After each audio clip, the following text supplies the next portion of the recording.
las 6, 7 de la tarde, así que nadie se incomode. Gloria a Dios. Vamos a estar abriendo nuestras Biblias. No va a ser tanto tiempo, hermanos, va a ser hasta las 3 y 5, no más tardar. Vamos a leer en Deuteronomio capítulo 8, el verso 18. Vamos a ver algunas causas por las cuales a veces como creyentes no podemos prosperar o avanzar en la vida en diferentes áreas y también en el área económica, porque lo vamos a enfocar desde ese punto, de acuerdo a lo que nos dicen las Escrituras. Vamos a mirar en Deuteronomio capítulo 8, el verso 18. Lo tenemos, nos ponemos de pie, por favor, si usted lo puede hacer. Gloria a Dios. Qué bueno, veo a la hermana Claudia. Bienvenida, mi hermana, gloria a Dios. Amén. Deuteronomio 8, 18. ¿Lo tenemos? Amén. Dice así la palabra del Señor, que leemos en el nombre del Padre, y del Hijo, y del Espíritu Santo. Si no, acuérdate de Jehová tu Dios, escuche, porque Él te da el poder para hacer las riquezas, a fin de confirmar su pacto que juró a tus padres, como en este día.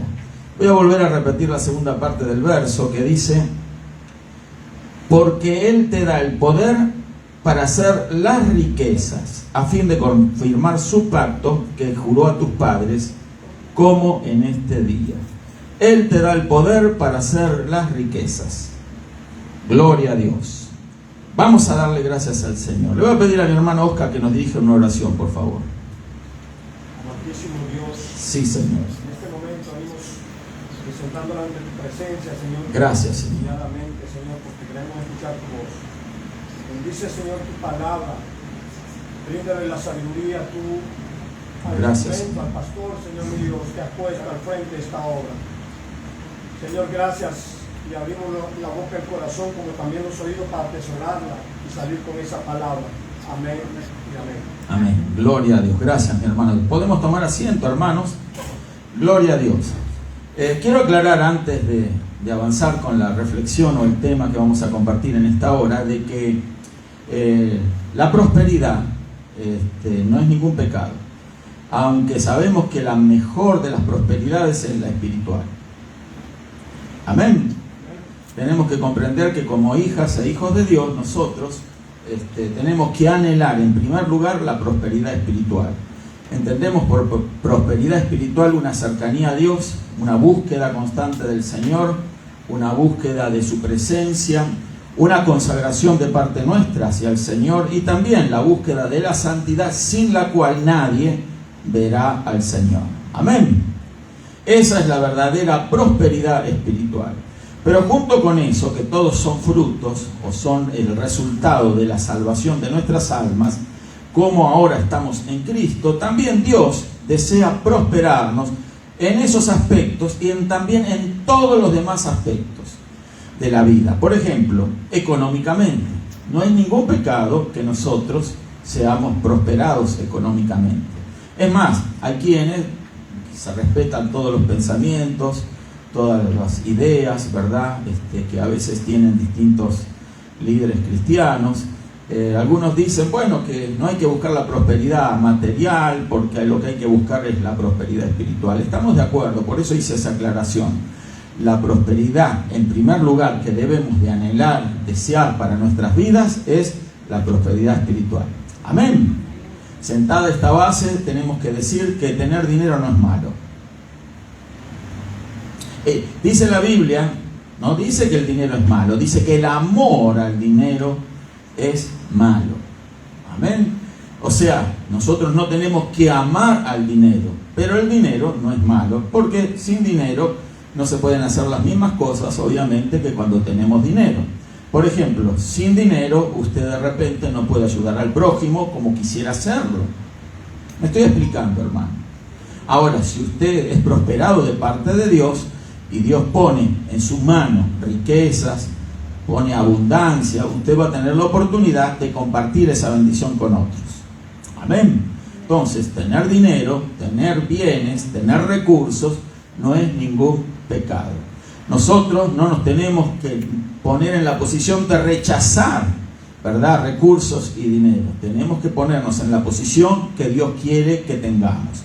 Si Dios quiere prosperarnos, bienvenida sea esa prosperidad. Amén. Voy a leer un verso, 3 de Juan, le voy a alentar a algunos que me ayude también, en el capítulo 3 de Juan, capítulo 1, tiene un solo capítulo, el verso 2. 3 de Juan, si alguno lo busca rápido, acá veo que hay gente ahí desesperada buscando el verso. Entonces, tercera carta del apóstol Juan, capítulo 1, el verso 2. O 3 de Juan 2 directamente, porque, repito, tiene un solo capítulo. ¿Sí lo tenemos? Por favor, léalo. Amado, yo deseo que tú seas prosperado en todas las cosas y que tengas salud, así como prosperas tu alma. Amado, yo deseo que tú seas, ¿cómo? Prosperado. Aquí el apóstol Juan, inspirado por el Espíritu Santo, el mismo Espíritu que impulsó aquí a Moisés para escribir esto en el libro de Deuteronomio que hemos leído, también nos dice en el Nuevo Pacto, en el Nuevo Testamento: amado, yo deseo que tú seas prosperados y que tengas salud, ¿sí?, así como prospera tu alma. O sea, nosotros tenemos que anhelar esa promesa de parte de Dios. El deseo del apóstol Juan, el deseo del Espíritu Santo, es el que usted, yo, todos los hijos de Dios seamos prosperados. ¿Prosperados en qué? Repito, en todos los aspectos de nuestra vida.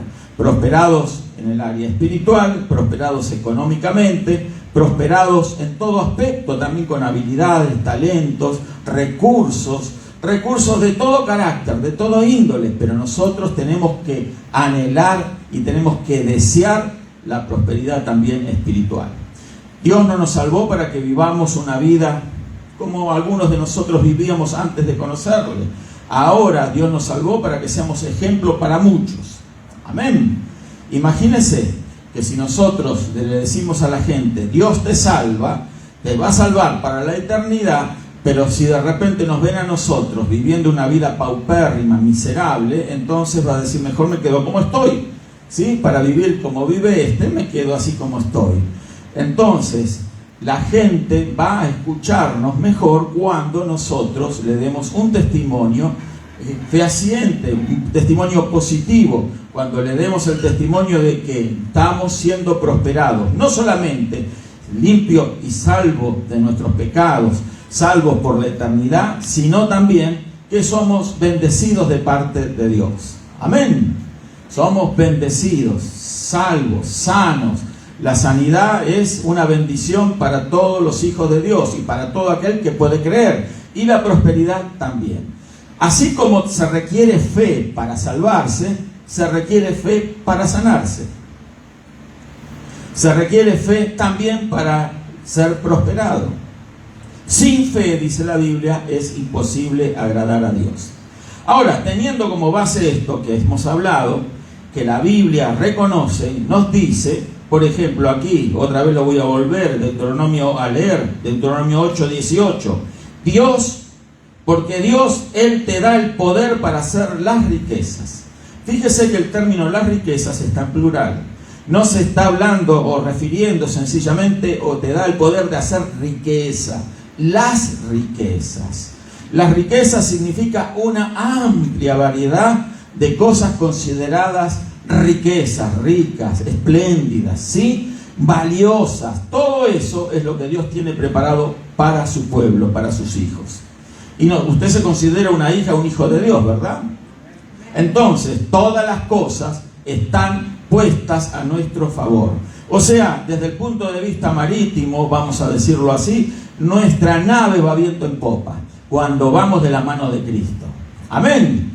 ¿Qué significa ir con el viento en popa? Significa que vamos para adelante y lo hacemos con fuerza porque nos está empujando el viento de la bendición. El viento del Espíritu Santo nos está impulsando a nuestras metas, a las metas que Dios diseñó para cada uno de nosotros. Amén.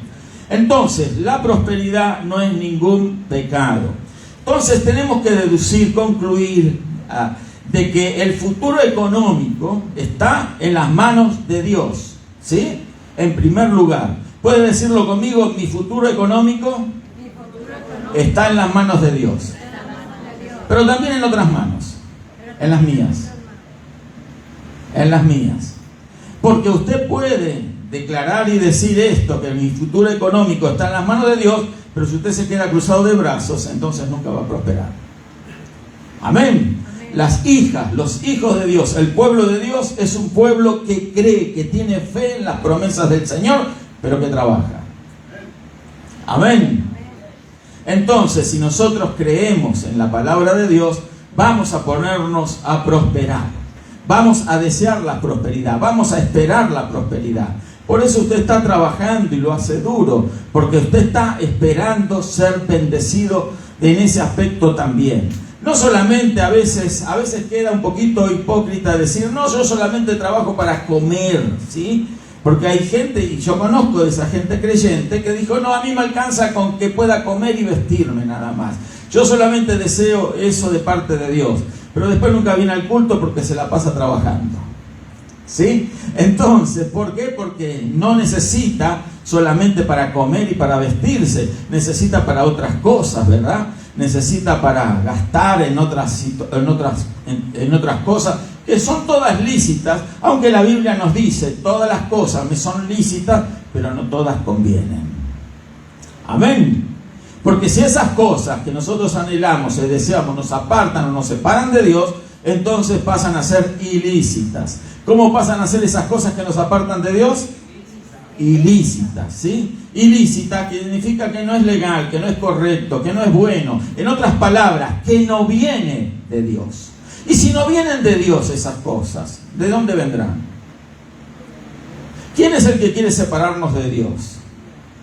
Nosotros no tenemos que ignorar, queridos hermanos, que hay un enemigo que nos quiere separar de Dios, que nos quiere alejar de Dios, que nos quiere ver lejos de Dios. Ese enemigo ya lo conocemos, Satanás, el diablo, los demonios, el reino de las tinieblas, al cual nosotros tenemos que enfrentar, pero enfrentarlo con valor y con fe, sin temor. ¿Por qué? Porque la palabra de Dios siempre es verdad. Y si usted se aferra a la palabra, el enemigo le va a temer y va a huir de usted. Amén. Entonces, ¿qué es lo que derrota al enemigo? Nuestra fe. Nuestra fe es creer en todas las promesas de Dios. No solamente la fe que salva. Creemos que Jesús murió por nosotros, murió en nuestro lugar. Que la sangre de Jesús nos limpia de todo pecado. Que Jesús fue muerto en la cruz, fue sepultado y al tercer día resucitó de entre los muertos. Que Él ascendió al cielo y está sentado a la diestra de Dios, intercediendo por cada uno de nosotros. ¿Tenemos fe para creer eso? Amén. Entonces todo eso lo creemos y eso nos hace salvos. Pero también tenemos que creer que por la llaga de Jesús fuimos nosotros curados. La sanidad es el pan de los hijos. Nosotros somos los hijos de Dios y la sanidad la alcanzó Jesús a través de su llaga. En la cruz del Calvario, Él fue allí colgado, pero Él fue su cuerpo lacerado, llagado, lastimado, azotado por nosotros. Y por esas llagas, dice la Escritura, que fuimos nosotros curados. ¿Cuándo fuimos curados? ¿Cuándo fuimos curados? Si hay alguien enfermo o alguien que está viendo el video, yo quiero decir que ya fue curado. ¿Cuándo fue curado? En la eternidad. Tenemos un Dios eterno que no tiene principio ni fin, que no tiene edad, que no tiene un comienzo. Amén. Entonces, ese Dios en la eternidad creó todas las cosas y Él proveyó todas las cosas especialmente para sus hijos. Usted, todos los hijos de Dios, los que estamos aquí, todos los que profesan la fe cristiana, están dentro del plan de Dios y Dios ya proveyó todas las cosas para ellos. Y ahí esas cosas que proveyó para ellos incluyen también la sanidad del alma, la sanidad del cuerpo y la prosperidad en todos sus aspectos. Amén. Entonces tenemos que creer en esa promesa. Si creemos en estas cosas, va a actuar de la misma manera que cuando creemos en la salvación. Jesús nos salvó con su muerte expiatoria. Él fue al Calvario en nuestro lugar. Él fue crucificado por nosotros. Nosotros merecíamos estar colgados de esa cruz por nuestros propios pecados, pero Él, que era santo y sin pecado, murió en nuestro lugar. Creer en eso nos hace salvos. Amén. Y creer en eso también nos proporciona una nueva naturaleza en Cristo. Cuando creemos en esas promesas de Dios, en lo que dice la Escritura, la Biblia nos dice que nacemos de nuevo. Amén. Eso significa que las cosas viejas pasaron y aquí son todas hechas nuevas. ¿Qué significa ser hechas nuevas? Que a partir de ahí entonces comienzan las cosas buenas y las cosas buenas para nuestra vida. No. Lo que significa es que a partir de ahí comenzamos a vivir la verdadera vida que Dios diseñó para nosotros, que siempre fueron cosas buenas. No sé si me estoy explicando. ¿Qué quiero decir con esto? Que hasta el día que recibimos a Cristo y nos hicimos uno con el Señor, no estábamos viviendo la verdadera vida que Dios diseñó para nosotros. Estábamos viviendo lo que nosotros consideramos que era vida. Pero tristemente en esa vida que nosotros creíamos que teníamos, sufríamos. Amén. Pero cuando vinimos a Cristo, empezamos ahí a comenzar a vivir de verdad. Si es que realmente vinimos a Cristo, si es que realmente nacimos de nuevo. Amén. Entonces, el tema es que cuando alguien nace de nuevo, según la Escritura, Juan capítulo 3, usted le habló, usted se va a dar cuenta de que ahí comienza la verdadera vida que Dios preparó para nosotros. Ahí comienza la vida de bendición y de prosperidad. Antes no la teníamos. ¿Estamos de acuerdo? Amén. Entonces, el tema es que cuando nosotros experimentamos a Cristo, experimentamos la vida, la verdadera vida. Esa vida de parte de Dios entra en nosotros y la comenzamos a vivir. Y ahí el plan de Dios se activa, se ejecuta, porque hasta ese momento no vivíamos el plan de Dios. ¿Qué plan vivíamos? El nuestro, que siempre está asociado al plan del enemigo. Por eso el dolor y el sufrimiento de mucha gente que no conoce a Dios. Porque no conoce a Dios, no tiene la verdadera vida de Dios, porque no ha recibido a Cristo, no vive en el poder del Evangelio y entonces están sufriendo, están lejos de Dios, están viviendo la vida que el diablo quiere que vivan.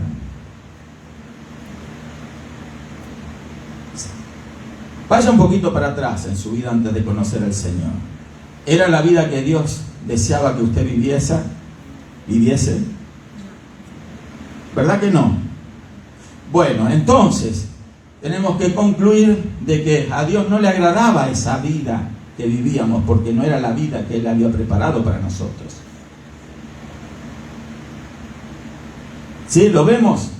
Entonces, el tema es la importancia de la fe. A partir de la fe, nosotros cuando recibimos al Señor, comenzamos en esa vida de bendición. Y todos esos frutos de la salvación, de la bendición de Dios, como la prosperidad se nos imputa, o sea, la recibimos. Amén. O sea, no hay que tenerle temor a la prosperidad. Amén. ¿Usted le tiene miedo a la prosperidad? ¿Cuántos quieren ser prósperos? Qué débil y qué tímido. Dice amén, ¿no? Amén, quiero ser próspero. Si Dios lo quiere para mí, ¿por qué no lo voy a querer yo? Amén. Amén. Entonces, el tema es que nosotros tenemos que desear esa bendición de parte del Señor. Vamos a leer Eclesiastés capítulo 10, el verso 19.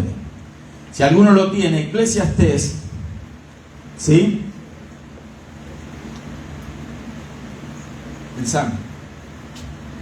Eclesiastés capítulo 10, el verso 19. ¿Sí lo tenemos? Está en la Biblia Eclesiastés, ¿eh? Gracias, mi hermano.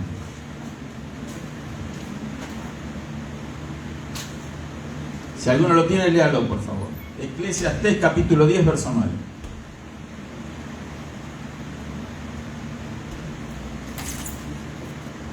Tu esposa piedras se hiere con ellas, Perdón, 19. Sí. Por el placer se hace el banquete y el vino alegra los vinos, y el dinero sirve para todo. ¿El dinero sirve para qué? Para todo. ¿Escuchó eso? Dice la Biblia. ¿Para qué sirve el dinero? Para todo. ¿Alguien no quiere el dinero? Sirve para todo. Amén.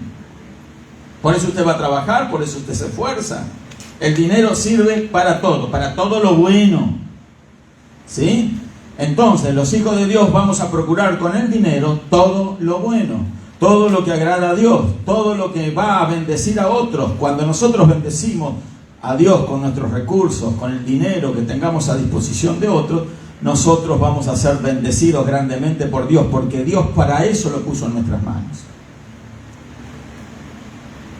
Amén.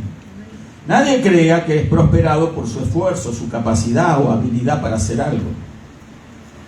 Porque hay muchas personas que piensan que porque trabajan duro, entonces ellos merecen manejar y manipular el dinero como ellos quieran.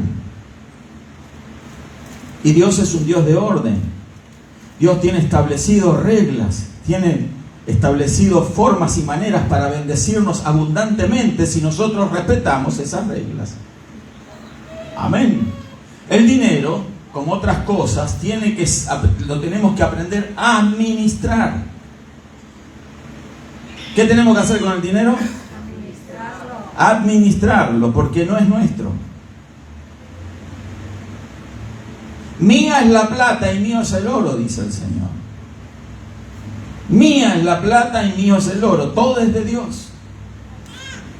Entonces, si hay algo de plata, de oro, de dinero en nuestra mano, es porque Dios lo puso en nuestra mano.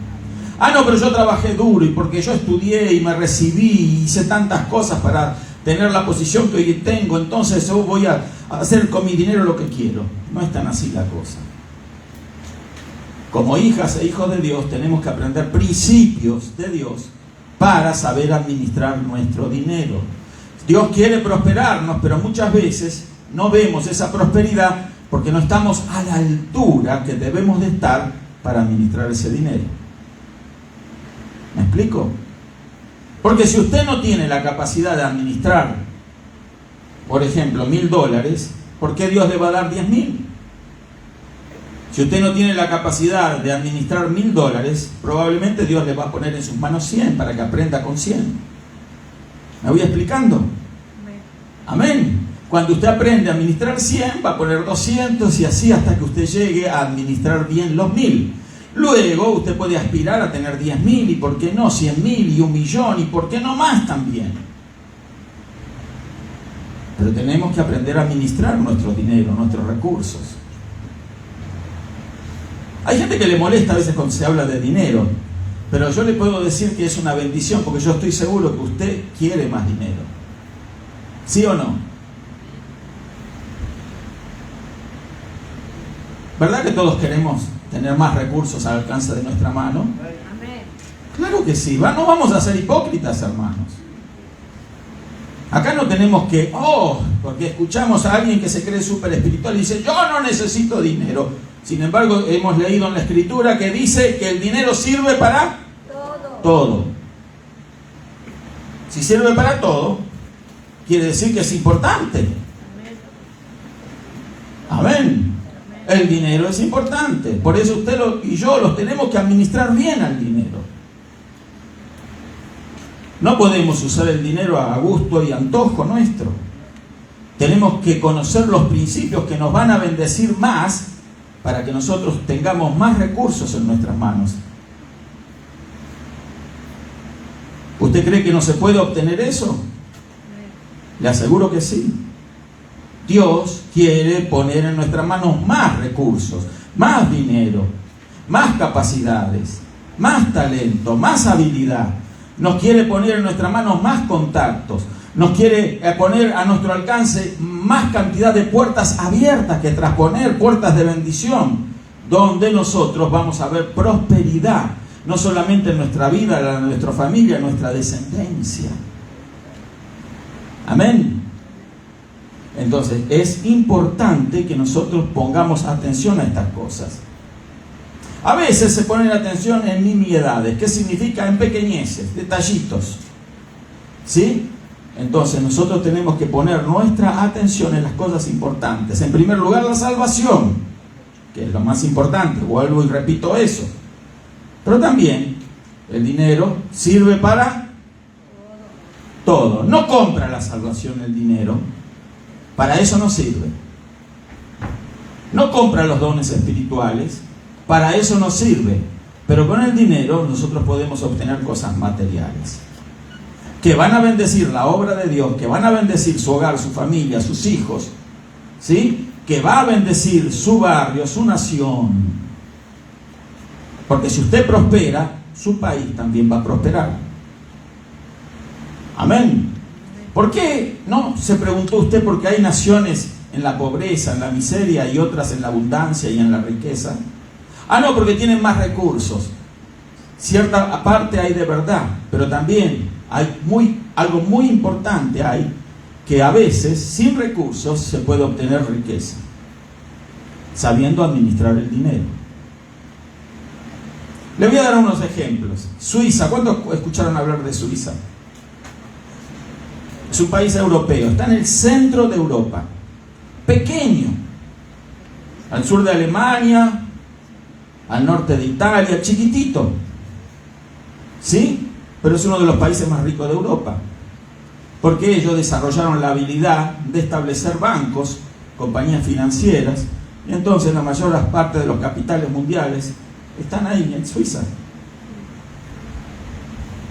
Imagínense, ellos no tienen campos de labranza como los que tiene Estados Unidos y otras naciones poderosas del mundo, no tienen petróleo, no tienen gas, pero tienen habilidad para hacer negocios, para administrar dinero, no solamente el dinero de ellos, sino el dinero de los demás, para multiplicar el dinero. Amén. Dios nos da esa habilidad de multiplicar el dinero si nosotros lo creemos. Si usted quiere prosperar en la vida cristiana, busque a Dios y Dios le va a revelar principios y secretos, que vamos a decir algunos nada más ahora, cómo nosotros podemos ser prosperados. Pero Dios le va a dar esa habilidad para usted multiplicar el dinero. Y pastor, ¿cómo se hace para multiplicar el dinero? El dinero es el mejor de los peones. ¿Sabía usted eso? No lo dice la Biblia, por supuesto. Pero el dinero trabaja todo el año, 365 días al año. No toma break, no toma vacación. Y usted es una hija y un hijo de Dios que ha sido llamado a prosperar. Usted no trabaje por dinero, haga trabajar el dinero. Yo que la mayoría de la gente trabaja por dinero.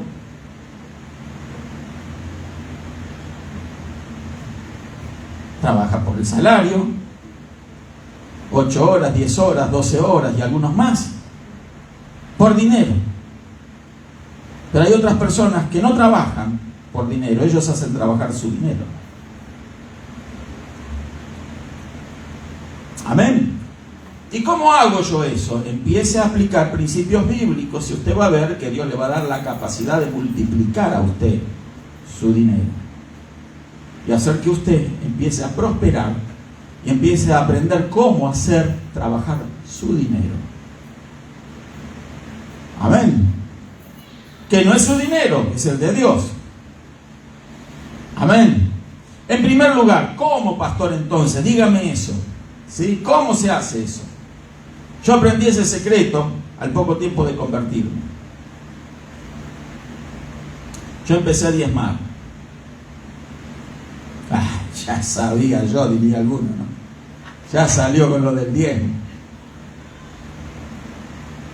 Diezmos y ofrendas son las herramientas que Dios pone a nuestro alcance para que nosotros desarrollamos la fe.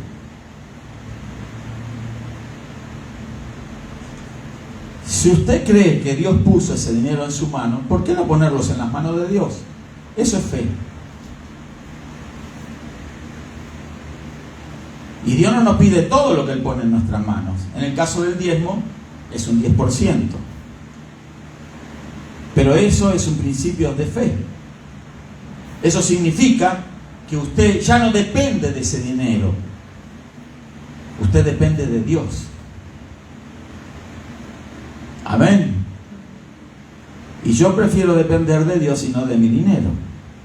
Porque en principio, Dios es el que pone el dinero en mis manos.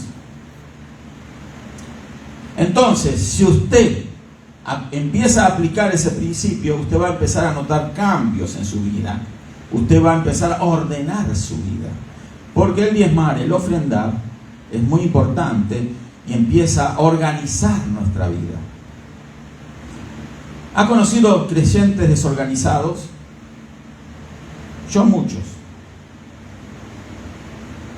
Son un desorden sus vidas. Un desorden total.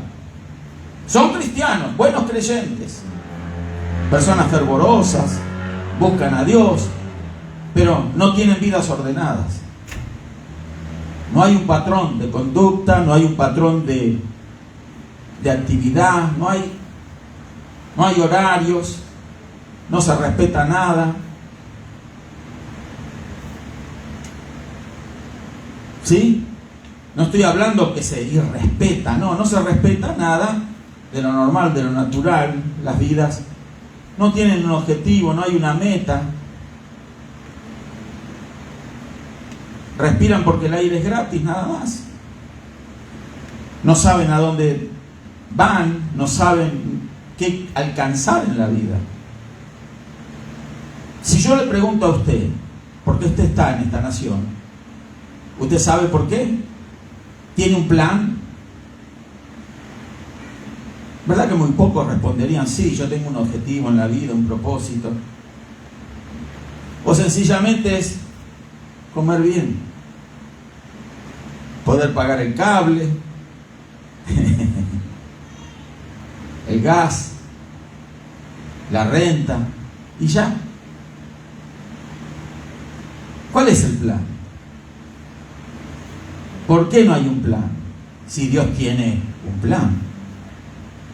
¿Por qué no lo vemos? Porque no hemos descubierto todavía bien a Dios. Cuando no conocemos a Dios, no vamos a conocer nunca el plan para nosotros. Pero como no nos interesa tanto acercarnos a Dios, conocer cómo Él piensa, lo que Él quiere de nosotros, entonces nunca se nos revela el plan de Dios a nosotros.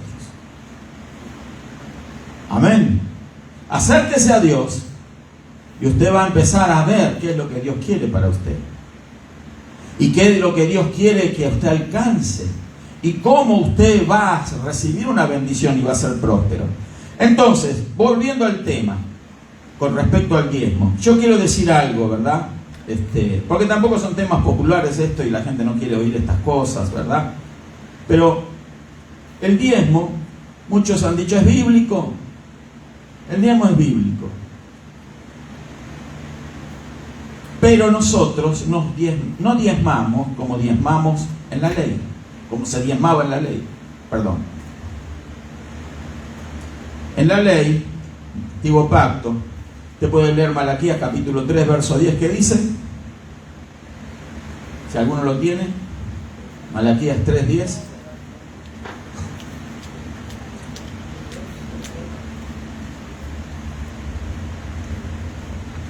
Malaquías 3, 10. Está también en la Biblia, Malaquías, último libro del Antiguo Testamento.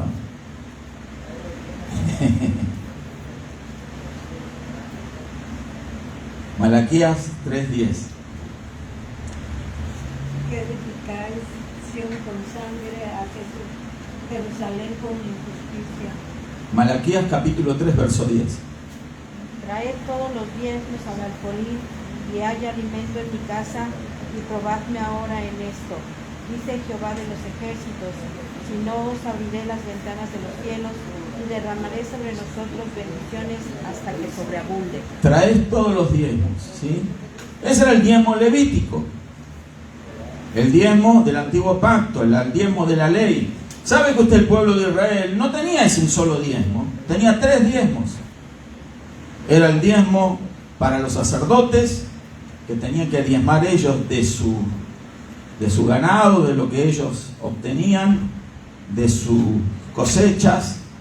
Diezmaban el diezmo para los sacerdotes. Había otro diezmo que era para el templo. Y había otro diezmo que se daba para los pobres. O sea que el diezmo levítico en realidad eran 3 diezmos anuales y se daban por año. Cuando el pueblo de Israel iba a atender las fiestas a Jerusalén, llevaba su diezmo al templo. Bueno, pero ese diezmo era obligatorio. El diezmo levítico era obligatorio. Lo voy a leer para que tengamos eso. Y yo quiero decir de que el diezmo del que estamos hablando nosotros no es obligatorio. Amén. Vamos a mirarlo. Dice el verso 8 de este mismo capítulo 3 de Malaquías, que leyó nuestra hermana el verso 10, pero el verso 8 dice: ¿robará el hombre a Dios? Pues vosotros me habéis robado. Y dijiste: ¿en qué te hemos robado? En vuestros diezmos y ofrendas. Y el verso 9 dice: maldito soy con maldición, porque vosotros, la nación toda, me habéis robado. ¿Sí? Entonces, era un diezmo obligatorio. ¿Sí? No tenían opción. Ellos tenían que diezmar ese diezmo que yo les dije, para los sacerdotes, para el templo y para los pobres. Mire si viviéramos en el tiempo de la ley. ¿Le gustaría a usted haber vivido siendo un israelita en aquellos días? No. Sin embargo, ellos con gozo y con alegría diezmaban, aunque había ocasiones como estas en que eran merecedores de la reprensión de Dios. Aquí el profeta Malaquías le dice: malditos, la nación toda me ha robado. Y esa es una maldición de Dios para la nación de Israel. Pero nosotros no pertenecemos al Israel físico, nosotros pertenecemos al Israel espiritual. ¿Cuántos alaban al Señor? Amén.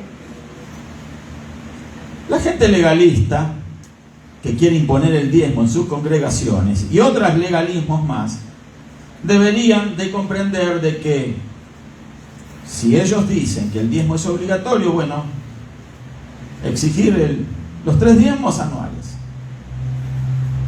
Y la gente que, los creyentes de esas congregaciones, deberían entonces de ser honestos y dar esos 3 diezmos. Amén.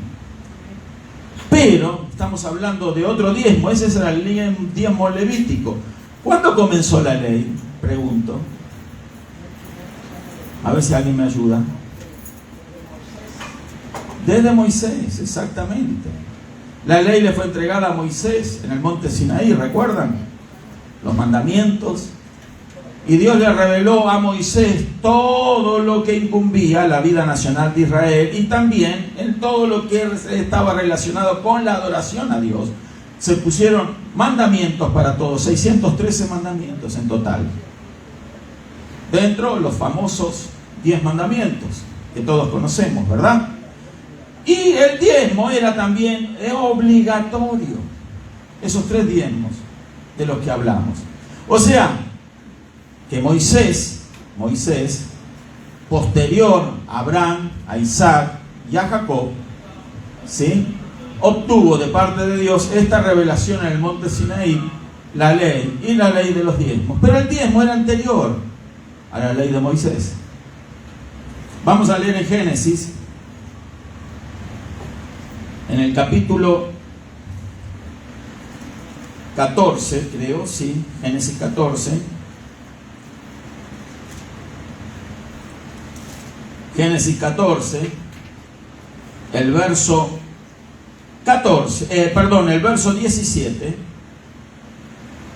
Cuando volvía, está hablando de Abraham, cuando volvía de la derrota de Kedor o Laomer y de los reyes que con él estaban, salió el rey de Sodoma a recibirlo en el valle de Sabe, que es el valle del rey.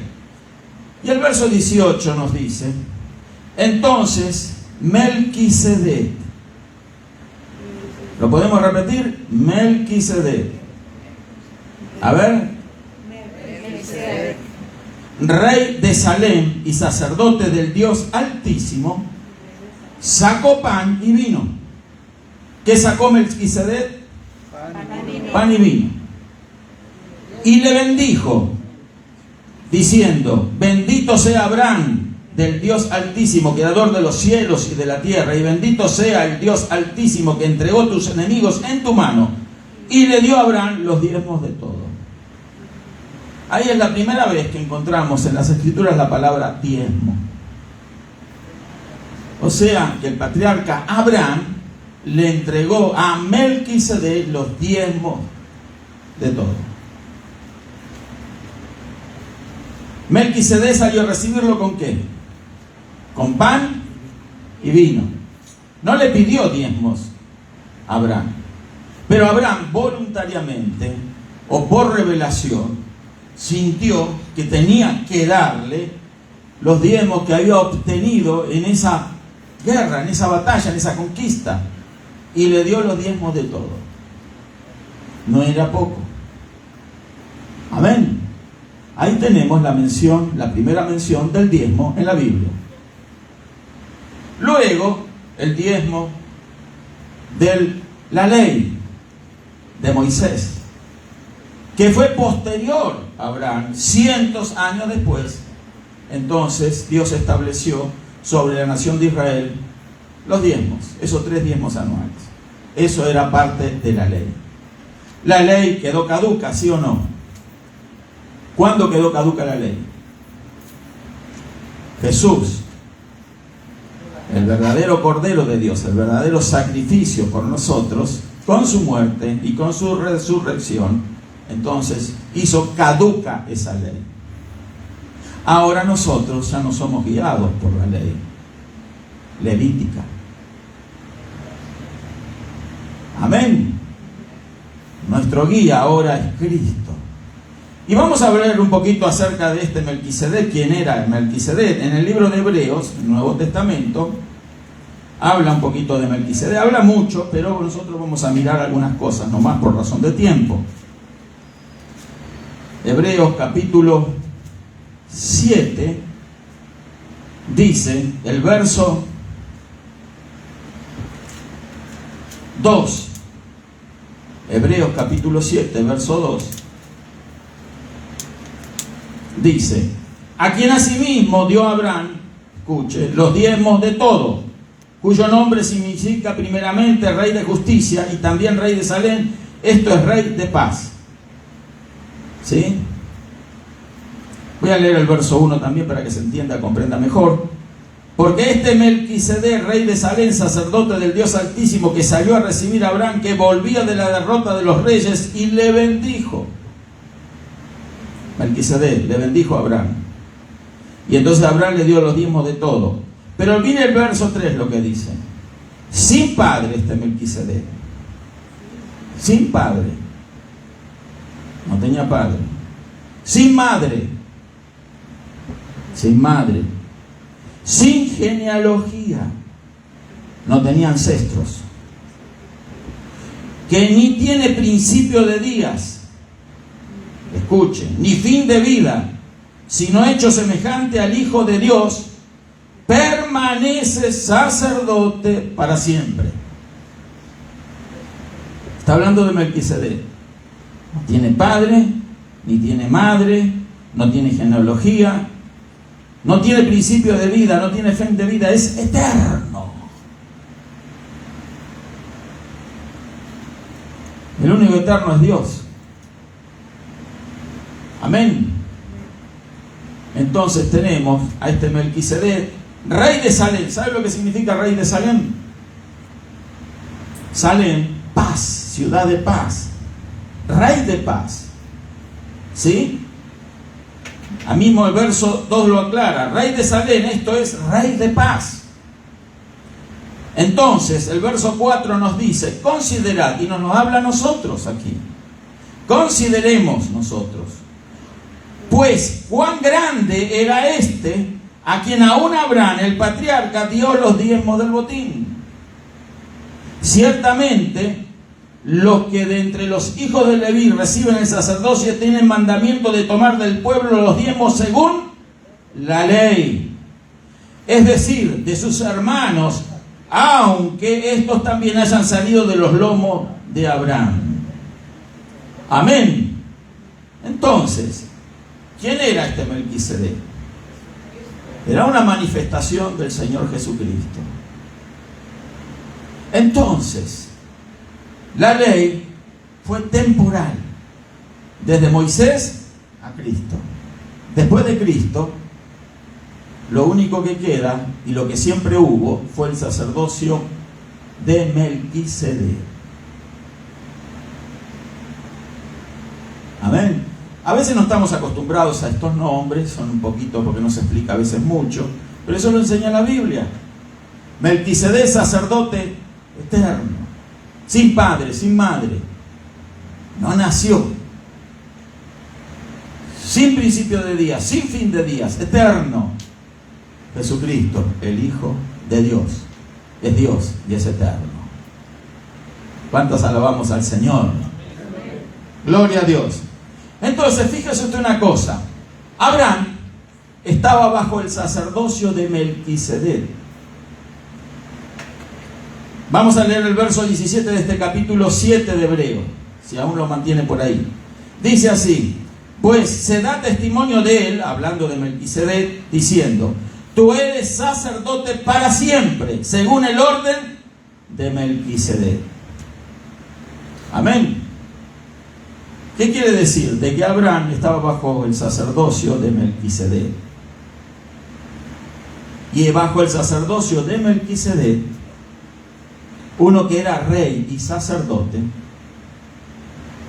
escuche, rey y sacerdote, entonces tomó los diezmos voluntarios de Abraham, no impuestos, voluntarios. ¿Por qué?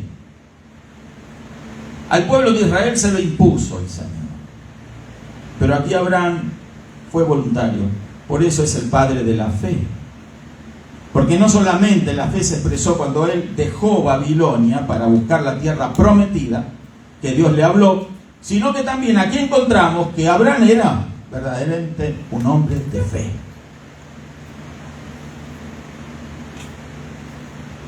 ¿Usted le daría a alguien el diezmo de un botín de una gran batalla porque sí, si no tiene fe? Creo que no. Pero como Abraham era una persona de fe y supo discernir quién era que lo salió a recibir con pan y vino, otra de las características del sacerdocio de Melquisedec. Amén. Entonces Abraham le dio voluntariamente los diezmos de todo, expresando fe en él. Tú me los diste, el botín. Si gané la batalla, fue a causa tuya, Señor. No tengo ningún problema en darte los diezmos de todo. Son tuyos. Te corresponden. Tú me lo prestaste. Yo te lo doy porque tengo fe. ¿Cuántos alaban al Señor? Amén, gloria a Dios. La fe no impone. ¿Escuchó? No impone. La fe no te dice, hazlo o morirás. La fe te dice sencillamente, aquí te doy pan y vino. Jesús es el que nos recibió también a nosotros con pan y vino, con su propio cuerpo entregado por nosotros y su propia sangre. ¿Podemos alabar a Dios? Él lo merece todo. Él no nos impone bajo su sacerdocio un diezmo. En otras palabras, no nos impone nada. Dios no impone nada a nadie, pero Él espera que de buena voluntad nosotros respondamos con fe. Amén. Dios espera de nosotros un gesto de buena voluntad. Me estoy explicando, hermanos. Dios no te va a exigir un diezmo. El Señor Jesucristo nunca. Pero está esperando. Y es paciente. Y dio su vida. Y dio todo por nosotros. Y nos da todo lo que necesitamos. Y aún más. Porque Dios no es mezquino. Nadie crea esa mentira del diablo que Dios es mezquino. Pero ¿por qué no tengo más, pastor? No tienes más, porque no has aprendido a dar. ¿Qué dijo Jesús? Mayor privilegio es dar que recibir. Mayor privilegio es dar que recibir. Pero usted vio que hay gente haciendo colas para filas y filas para recibir algo de los demás. Algunos comida, dinero, una ayuda. Yo no critico eso, ojo, no vaya a pensar mal. Yo digo de que todo el mundo busca recibir. Recibir. Cuando Dios nos ha enseñado que mayor privilegio es dar. Porque Él lo dio todo por nosotros. Él dio a su Hijo unigénito para ser entregado a la muerte por nosotros. No se quedó con nada. Él nos dio un diezmo. Dios nos dio un diezmo. Dio a su Hijo. Nos dio un 10% de su Hijo. Me estoy explicando. Cuando Él envió a Jesucristo, se desprendió de su Hijo. En el principio era el Verbo, y el Verbo estaba con Dios, y el Verbo era Dios, dice Juan 1:1. Ese que estaba desde el principio con Él es enviado. Dios manifestado en carne. Total.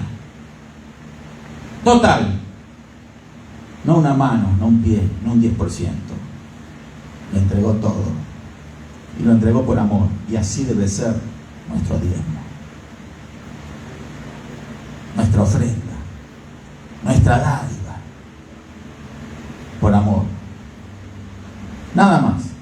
No porque se nos impuso. No porque se nos dijo. No por temor. Es que si no diezma, maldito soy con maldición. No. No es así. Si no diezmo, no crece mi fe. Si no diezmo, no le doy la oportunidad a Dios de bendecirme más. ¿Me explico? Por eso es importante para nosotros comprender que los medios de prosperidad comienzan allí, haciendo que nuestra fe crezca. ¿Y cuándo va a crecer nuestra fe? Cuando aprendamos a desprendernos. Porque cuando usted retiene, agarra esto y no lo suelta, y alguien se lo pide y no, yo no te lo doy, esto es mío. ¿Qué pasa a hacer eso? Eso me empieza a controlar a mí. No soy yo el que lo controlo. Es este pie de micrófono el que me empieza a controlar. Y si yo lo controlo, entonces me lo tengo que llevar para aquí. Voy para allá. ¿Sí? Empiezo a depender de él. Y tiene un peso esto. Yo no podría estar ni 10 minutos así. Porque me tiraría para abajo. Intentar yo controlar esto me desgasta. ¿Sí? Me cansa. En definitiva, me termina destruyendo. Cuando usted retiene algo, está demostrando que usted está aferrado a eso y que depende de eso. Pero las hijas y los hijos de Dios no dependemos de nada sobre esta tierra, dependemos del Dios Altísimo y nada más. Amén. Creemos. Creemos. Si Dios te dio lo que tienes, ¿por qué no te lo va a dar mañana también? ¿Me explico? Nosotros mismos, a veces con nuestro razonamiento, hacemos pequeño a Dios. Lo hacemos mezquino. Nosotros lo hacemos mezquino, porque Él no es mezquino. Él da abundantemente. Y si nosotros lo recibimos y lo creemos, vamos a recibir abundantemente. Vamos a ser prósperos, vamos a ser bendecidos. Pero cuando nosotros nos aferramos, en este caso al dinero, el dinero pasa a ser nuestro Dios. ¿Me explico? El dinero pasa a gobernarnos. El dinero lo tengo que cuidar. Lo tengo que cuidar, porque si no cuido el dinero, entonces, ¿qué va a ser de mí? ¿No eres una hija de Dios? ¿No eres un hijo de Dios? ¿No está Dios a tu cuidado? ¿No te tiene a ti en la palma de su mano? ¿No te está cobijando? ¿No habitas al abrigo del Altísimo? ¿No eres tu sombra en el verano? ¿No es Él el agua de vida? ¿No Él es todo para nosotros? ¿No va a nuestro lado? ¿Se despreocupa Él de nosotros? Nunca. Aunque el enemigo nos quiera confundir y hacer creer de que Dios se olvida a veces de nosotros. Dios no se ha olvidado nunca de ti. Más bien nosotros nos olvidamos de Él. ¿Sí o no? Yo hago memoria. ¿Cuántas veces, Señor, no me acordé de ti? Claro, muchas veces me olvidé de Él. No creí en sus promesas. Tuve la oportunidad de hacer algo y no lo hice, porque me aferré a algo. No lo quería soltar. Pero cuando aprendemos a soltar, ahí entonces aprendemos a ser bendecidos. Porque ya no dependemos de lo que tenemos. Aprendemos a vivir por fe. ¿Lo quieres? Es un desafío. Tú tienes dos opciones. O vive por tu esfuerzo o vives por fe. ¿Qué quieres? ¿Vives por tu trabajo? ¿Vives para tu trabajo? ¿Vives por tu estudio? ¿Vives para tu estudio, para tu carrera? ¿O vives por fe? Fe en Dios. Tened fe en Dios, dijo el Señor Jesús. Fe en Dios. ¿Nos va a dejar? ¿Nos va a abandonar? Nunca. ¿Abandonarías tú a tu hijo? ¿Verdad que no? Hay padres que se olvidan de sus hijos, pero nuestro Dios nunca. Vamos a ponernos de pie. Amén. Gloria a Dios. Estas son algunas claves que nos van a ayudar a enfocarnos, a vivir vidas prósperas, hermano. Otro día quizás preguntemos si alguno tiene testimonio, pero le voy a decir algo. Hace 44 años que estoy sirviendo al Señor. Y en estos 44 años tuve la oportunidad de ver muchos creyentes, la vida de muchas personas, muchos.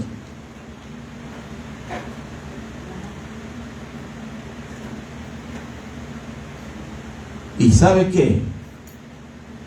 He visto que aquel que cree en las promesas de Dios nunca fue avergonzado con el Señor. He visto que el que da, siembra para bendición. Y he visto también esto. Gente que no diezma. Bueno, es su decisión. No ofrenda. Retienen. No les gusta dar. Piensan que no tienen por qué regalar su esfuerzo, su trabajo, su sacrificio, porque ellos creen que eso es suyo. No pueden comprender que fue Dios el que lo puso en sus manos. que es de Él y de Él siempre. Entonces no diezma. Nunca, escuche esto, nunca vi una persona que no diezme y próspera. En la iglesia, en la vida de la iglesia. No estamos hablando fuera, porque el diablo también sabe cómo hacer que algunos tengan dinero y prosperidad. Pero no estamos hablando de esa falsa prosperidad, estamos hablando de la que Dios nos da. He visto que las personas cristianas, los creyentes que diezman y ofrendan, son bendecidos, son prosperados. Y no lo estoy diciendo acá, Dios me libre de decir una exageración. Les comento esto porque lo he visto incansablemente en la vida de muchas personas. Es una constante. Acá hay personas en esta nación, en este país, cristianas, 30, 40 años aquí, viviendo, trabajando, duro. No tienen dónde caerse muertos, hermano. No tienen una casa y algunos hasta un carro, como la gente. ¿Usted puede creer eso, un cristiano? ¿Usted cree que Dios no le quiso dar? Claro que le quiso dar, pero Él está esperando siempre un gesto de parte nuestra.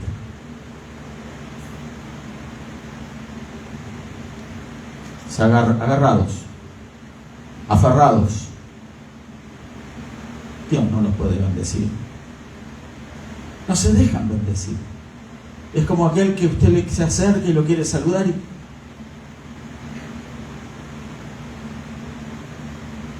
quiere poner un brazo en el hombro. Creo que hay gente así. No le gusta el cariño.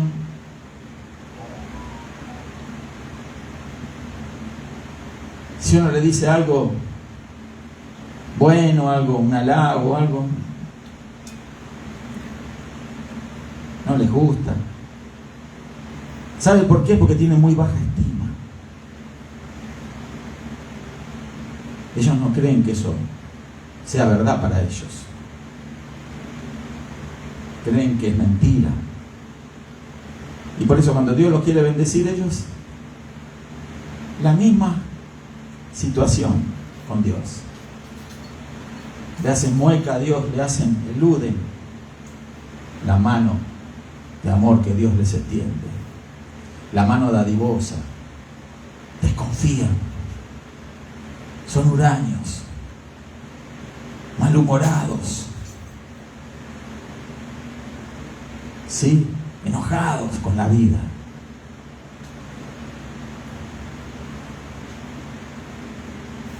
Como aquel hermano mayor del hijo pródigo, que cuando llegó el hijo pródigo fue recibido por su padre con un abrazo, con una fiesta, con el becerro gordo preparado.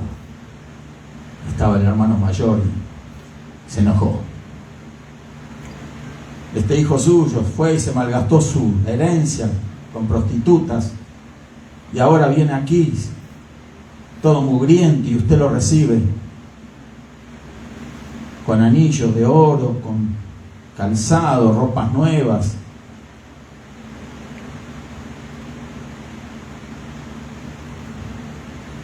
Y yo aquí, siempre a su lado, trabajando duro, cuidando de todo aquí. Y ni un cabrito me dio.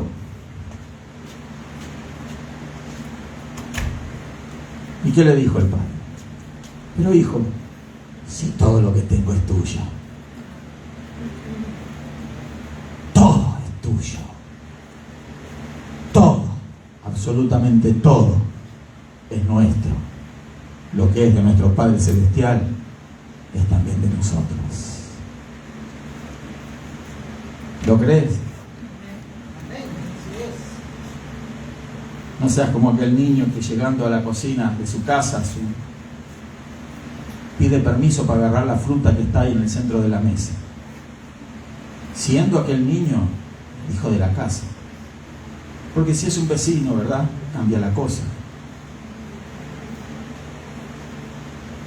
¿Le exigirías tú a tu hija, a tu hijo, que te pida permiso para agarrar un plátano, para agarrar una manzana de la mesa? No. Pídame permiso. ¿Qué cree que es para usted solo? No. Usted lo mira con gozo, con alegría, porque lo que usted proveyó para la casa lo disfrutan sus hijos. Porque para eso está, no está para vista. No está para que la visita venga y vea, oh, cuánta fruta hay ahí. ¿Me explico? Está para que se coma. Todo lo que hay de parte de Dios es para que lo disfrutemos. Que lo disfrutemos, porque Él ha sabido darnos sin medida. Mucho.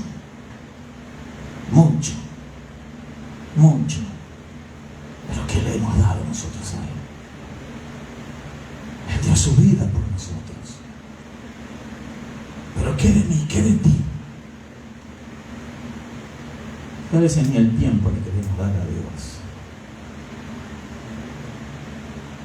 Ponemos objeciones. No me parece. ¿Ir a trabajar para qué? ¿Para qué? Voy a trabajar para mí.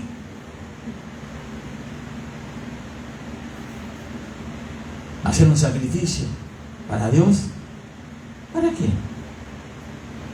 Sabe que la obra de Dios sufre porque muchas hijas e hijos de Dios piensan así. Y cuando se piensa así, se está pensando mal de Dios.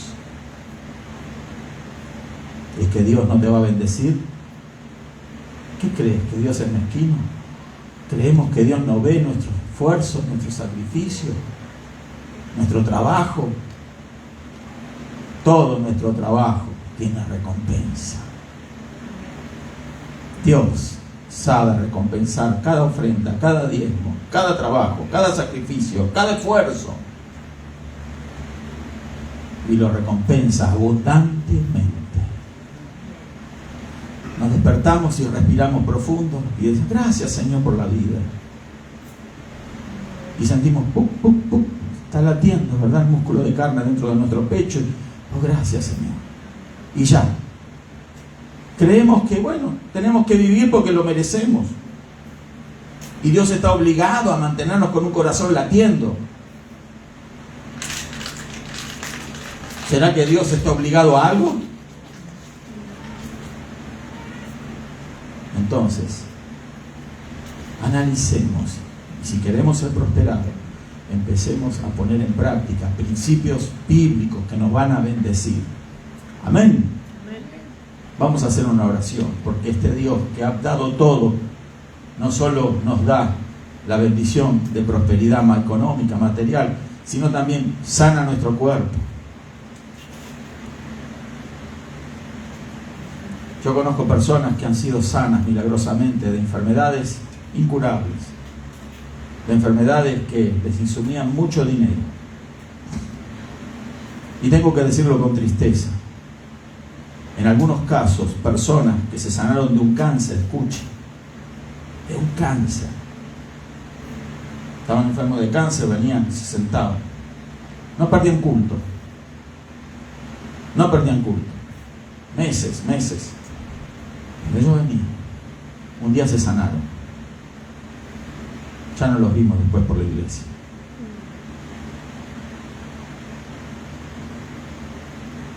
Y como eso, tantas otras cosas. Si el cáncer avanzaba, su vida terminaba. Tratamientos, un montón de dinero gastaban, tiempos, hospitales, médicos, para arriba, para abajo. Los traía a su familia, los ponían ahí en la silla. Un día Dios hizo un milagro. No le estoy hablando de una persona, de varios así. Otros que reciben de parte de Dios y consagran sus vidas al Señor. distintos caracteres, personalidades, distintos grados de fe. Distintos grados de fe. Entonces, cuando alguien recibía un milagro de parte de Dios, yo vi gente que recibieron milagros de parte de Dios y dijeron: pastor, le hago un cheque, usted ponga la cifra. Acá ha venido gente, cheque $1,000.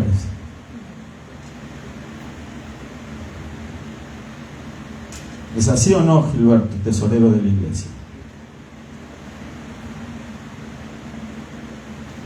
Uno dice: ¿de dónde? ¿Cómo? ¿Por qué? Es que Dios sabe bendecirnos. ¿Y cómo nosotros nos vamos a dar aún nuestras vidas por Él? Si Él nos ha dado todo. Amén. Vamos a orar y darle gracias al Señor.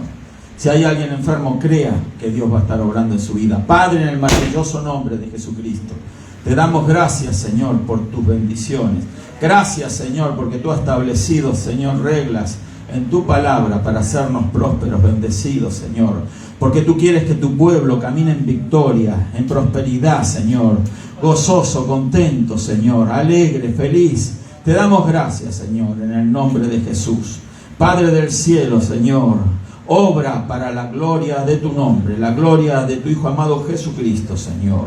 Extiende tu mano de poder y sana al enfermo ahora en el nombre de Jesús, porque por tu llaga fuimos nosotros curados. Recibe salud ahora. Si estás enferma, enfermo, recibe salud en el nombre de Jesucristo. Si hay un malestar, si hay un daño, si hay una necesidad, si hay una aflicción, si hay un problema en tu vida, recibe solución ahora en el nombre de Jesús. Porque Dios da abundantemente a todos los que esperan con fe. Y te damos gracias, Señor, porque tú bendices y prosperas nuestras manos, las llenas de favor, Señor. Bendice a tu pueblo en el nombre de Jesús. Tu pueblo es bendecido, Señor, y tu pueblo no carece, Señor, de bendición espiritual y material, Señor. Te doy gracias por todas las cosas, Señor. Tú nos das la fuerza, la energía, tú abres puertas de trabajo, tú eres el que prepara todas las cosas antes que nosotros nos acordemos de ellas, pero tú has preparado nuestro schedule para la semana, para el mes, para nuestra vida, Señor. Has preparado todas las cosas en bendición. Te damos gracias, Padre, en el maravilloso nombre de Jesús. Aleluya. Levanta tu mano y alaba a Dios. Gracias, Señor. Dile al Señor: gracias. Gracias porque soy una bendecida, un bendecido. Dale gracias al Señor. Aleluya. Gloria a Dios. Gracias, Señor. Aleluya, aleluya, aleluya. Nos vamos de este lugar, Señor, no de tu presencia. La gratitud está en nuestros corazones, Señor. Sabemos que tenemos lo que tú has prometido, Señor. Gracias, Señor, en el nombre maravilloso de Jesucristo. Amén y amén. Amén. Dios le bendiga a todos, hermanos.